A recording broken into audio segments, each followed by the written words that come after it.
mga kateknik, may nagtanong sa atin, halimbawa daw paano kung magpa-park ka ng iyong sasakyan gamit mo ang isang automatic transmission na sasakyan. The best na gawin, pagka ikaw ay magpa-park, uunahin mo halimbawa, ikaw siyempre galing ka sa drive. So ang cambio mo is naka-drive. So pag parada mo at dito na yung parking mo, unahin mong hilahin yung handbrake. Ayan, pagkahila mo ng handbrake, bago mo dalhin yung shifter mo sa park. Kailangan laging mauna yung handbrake.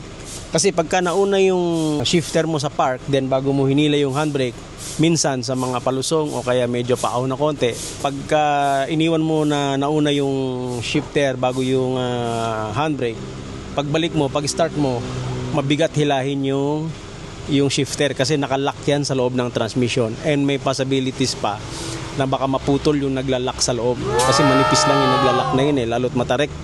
Kailangan unahin mo yung handbrake. So advice sa inyo lahat mga kateknik, pag magpa-park kayo, unahin nyo lagi yung handbrake before the shifter. It's Kuya Bong from Technicars Auto Services.